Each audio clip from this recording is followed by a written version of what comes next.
Halo minasan konnichiwa, apa kabar semua? What up, how you guys doing?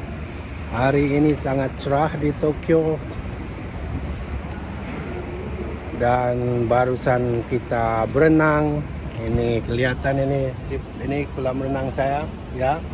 Baru berenang. Masih ada kelas. Without further ado, kita akan membahas pertandingan yang akan dihadapi antara Indonesia dan Cina di home di GBK ya.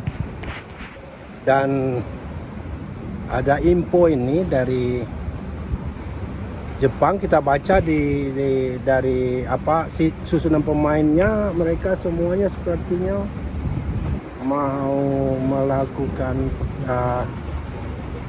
open play kayaknya ya. Ini saya mau ngasih instruksi dulu sama ini.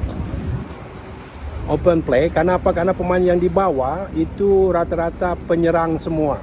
Jadi ada supporter Cina sedikit kesal, seolah-olah pelatih Cina ini dia merendahkan pemain-pemain Indonesia, merendahkan kemampuan timnas Indonesia katanya ya.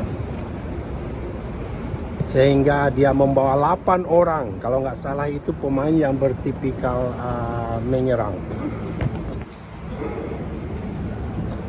Tipikal menyerang. Jadi kemungkinan berdasarkan dengan daftar pemain yang dibawa itu, menurut saya ini tebak-tebakan aja ya. Ini menurut saya pelatih Cina ini akan mencoba bermain open play. Kalau bisa mereka akan menyerang, mengejutkan kita dan mencoba menciptakan gol terlebih dahulu. Kemudian mereka akan bertahan. Ini senarionya bisa saja begitu. Karena apa? Berdasarkan permainan, susunan pemain yang coachnya bawa, 8 orang pemain bertipikal penyerang, berarti jelas mereka nggak akan bertahan saja atau mengandalkan counter attack. Mereka akan, bisa saja ya, asumsi saya, dia akan menyerang duluan, mencoba mendapat gol, kemudian mereka baru bertahan ya. Ini mau kasih order sedikit. Itsudemo atau de pull. Hai, Itsudemo. Jadi itu perkiraan saya ya. Jadi saya berharap coach Patrick bersama timnya itu sudah punya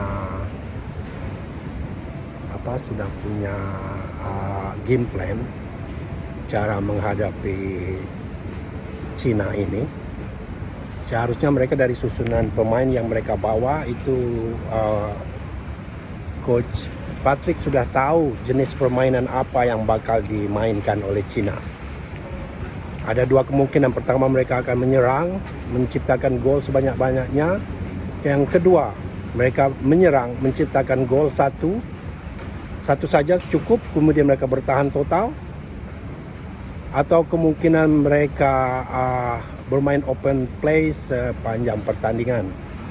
Kalau untuk bertahan counter attack kayaknya nggak juga, karena 8 orang pemain mereka bertipikal penyerang.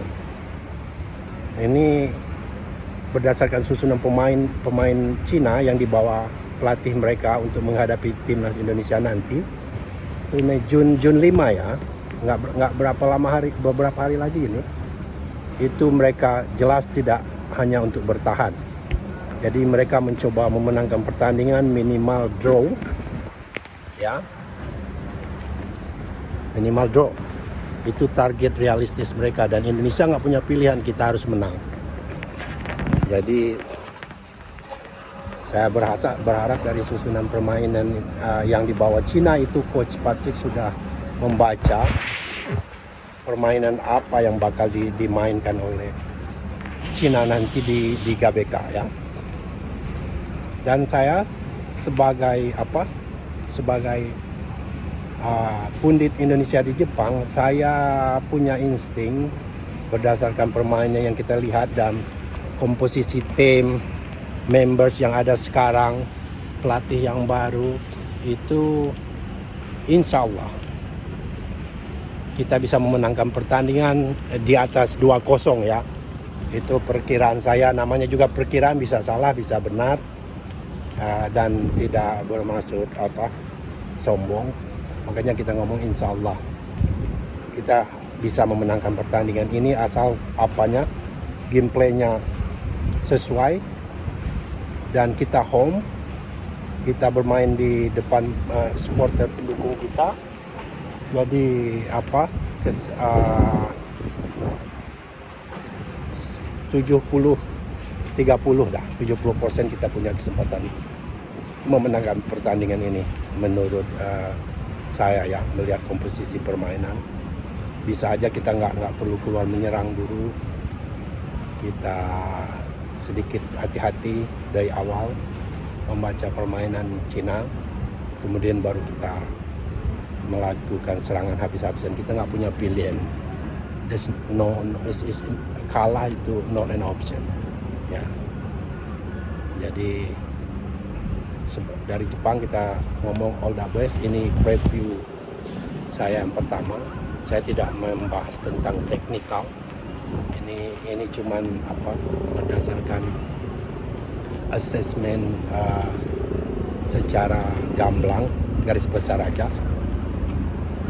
berdasarkan susunan pemain. Itu saja, dan kita punya kesempatan memenangkan permainan ini karena kalah is not an option ya. Itu nggak ada pilihan kita kalau ingin melanjutkan langkah kita ke step berikutnya. Dan berita bagusnya, nanti setelah Cina melawan Jepang akan menurunkan lapis kedua, ada malah lapis ketiga. Akan ada nanti pemain-pemain yang baru pertama kali dipanggil timnas mereka ya. Itu baru pertama kali, itu saya dapatkan sumber yang valid.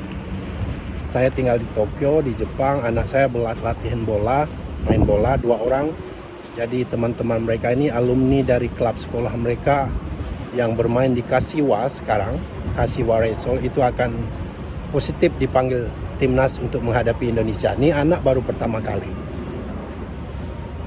Tapi bukan berarti Jepang ini tidak membawa tim-tim senior ini sedia.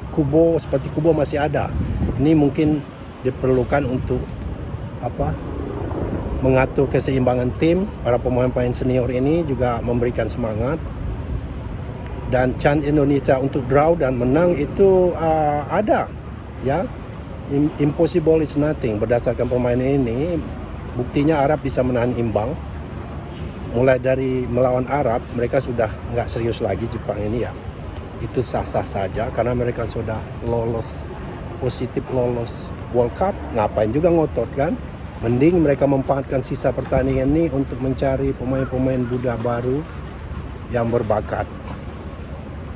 Pemain-pemain muda mereka yang berbakat untuk meneruskan senior, pemain-pemain senior mereka sekarang. Dan itu boleh-boleh saja, dan itu menurut saya smart way. Dan kita bisa mengambil keuntungan dari keadaan ini.